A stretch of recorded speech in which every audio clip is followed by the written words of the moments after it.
Yo, Sanjay Uchiha here, people, back in action and fresher than ever. So I'm finally giving you my review on Dragon Ball Super episodes 73 and 74. I apologize for taking so long to come out with this. Just been so busy in the recent weeks, and I think I've finally sorted things out where I can start posting videos on a more regular basis during the weeks again. So once again, I apologize. And seeing as though Saturday is the debut of the Universe Survival arc, I thought I'd go ahead to not only catch up on my reviews, but go ahead and post a video every day this week. So I guess this week could be Sanjay Uchiha's road to the to Universe Survival, I suppose. But yeah, let's get into it. I'm sure everybody's watched episodes 73 and 74 already at this point. So I kind of feel like I'm giving my opinion at this point, but it's still going to be a review. So let's get into it. Episodes 73 and 74, they revolve around Gohan as kind of like the main character in this little sub arc here, where we find out that there's going to be a Great Saiyaman movie, which is kind of interesting in and of itself, but on the other side it can be pretty meh. But with that said, what these two episodes really set out to do, and actually I think they actually do it well, is really Gohan and his interactions with all the other characters. Sorry about that. As you may have heard, not only me, but probably a few other YouTubers, Dragon Ball Super actually does slice of life episodes pretty well. So where character interaction is concerned, it's usually pretty entertaining to watch. So we find out that there's going to be a Great Saiyaman movie, and Mr. Satan is going to be part of it. Of course, as episodes go on, Gohan kind of finds himself in a situation where he volunteers to be the stuntman, in the place of this famous superstar Barry Khan, who's a total douchebag if you ask me, but the episodes made that pretty obvious. So, one thing I think adds to the positives of these two episodes is the fact that it's featuring Gohan and his family. That's like a plus. Gohan hasn't really gotten much shine per se where Dragon Ball Super is concerned. So, and we know, and I know we know that he's going to be in the tournament because he's part of the team, obviously, based on all the promotional material. But having two episodes dedicated to Gohan, it's pretty refreshing, honestly. Kind of gives us time to go away from the Goku, the Vegeta, and continues to add to the fact that it's just not the Goku and Vegeta show alone, I guess.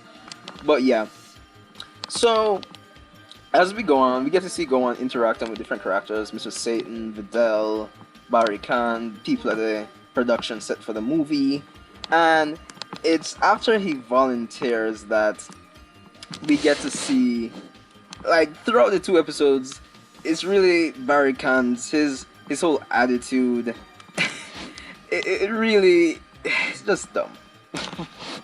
But I move on. So what I liked about the episode as well was Videl, and basically how she interacted with all the other characters as well, especially like when she turned on Barry Khan's autograph. It was interesting to see the fact that it's slice of life. We know that the characters, there's a good opportunity they're going to be put into situations they're not usually in, and that was another plus of the episode. Seeing Gohan not only acting, which he's pretty much in character for Great Saiyaman, but seeing him interacting with I forgot that one girl's name. Forgive me, I'm just recalling from the actual week I watched the episode. Seeing him interacting with that girl and Barry Khan, it was interesting to say the least. Gohan, really and truly, he's been reduced to this. It's a nerd, but the scholar, he's a scholar. So a scholar, a family man. So Resurrection F aside, we haven't really seen him outside these situations, interacting with many other characters, are being placed in many other situations. So these two episodes served as a breath of fresh air, actually. Also, the subplot of seeing Jocko, definitely a plus. Jocko coming back, it really makes the show feel more dynamic, and it just really makes the world feel larger. I mean, we do have the god hierarchy and all of that jazz, but it's always good to see other characters outside of the Goku, Vegeta, and the gods really getting some time to have some comedic or slice of life episodes, essentially. It's interesting to note that the subplot with Jocko reminds me, and I'm pretty sure it's pretty obvious, and I'm kind of wondering if this was Toei's decision. It's obvious that it's taken, I wouldn't say shots, but it's kind of like a reference to Baby in Dragon Ball GT, with the whole parasitic organism taking over other host bodies, causing the host to become stronger, etc., etc. So I found that to be interesting, a nice little nod to GT there. Like, really and truly, seeing Barry Khan trying to blackmail Gohan was interesting in of itself. Reason being, and this adds to the positives of these two episodes as well. I mean, apart from, I guess I could say the surface level, generally speaking, we don't know much of how, I guess, Videl and Gohan interact. And when Barry was essentially trying to blackmail Gohan, with that other actress there, it was kind of cool to see Videl's, basically her trust and how much she actually knew Gohan. That, I felt, was like one of the major highlights of these two episodes.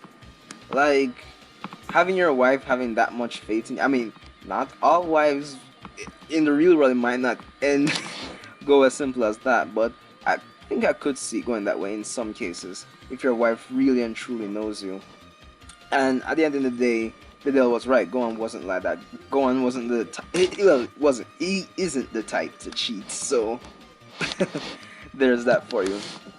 From a power scaling perspective, the fights that we saw, well, this would be specifically to episode 74, it was kind of iffy to me, because even though I believe the organ was Wadagash, sorry if I got it wrong, but I know that the more corruption that's in the host is hard, the more powerful it gets. But it was kind of strange, and I know Gohan was holding back, but the fact that he even still transformed into a Super Saiyan, and it almost seemed like he was struggling at one point, that was kind of iffy to me right there. But all in all, I think these two episodes were pretty good. They're pretty good. Well, we know it's not technically, we can't really say filler, but it's a good placeholder.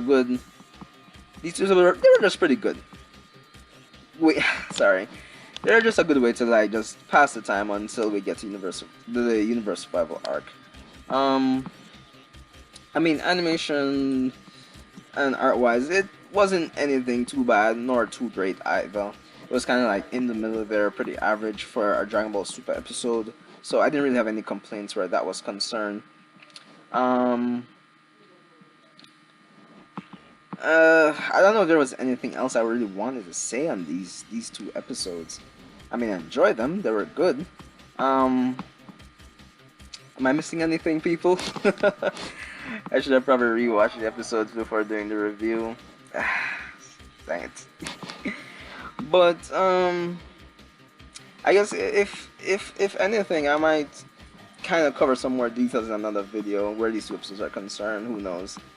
But all in all, they were great. And I also found it funny that Goku at the end of episode 74, he fell asleep during the movie, actually watching it, says he prefaced the fight. So that was actually kind of funny as well towards the end. I mean, all in all, conclusively, I think seeing Gohan just getting some family time to see how he interacts with his family, interacts with other characters.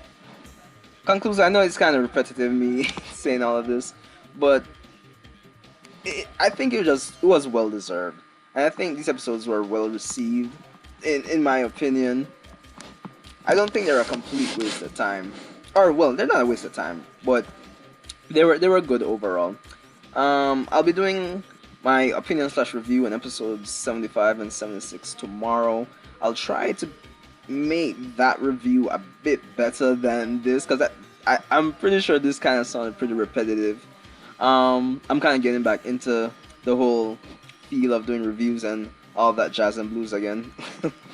So, I don't know, let me know what you thought about the episode. Give me your thoughts. Is there anything I missed? I'm pretty sure there's something I missed. But it's Sanjay Chi, and I'll see you in the next one, people.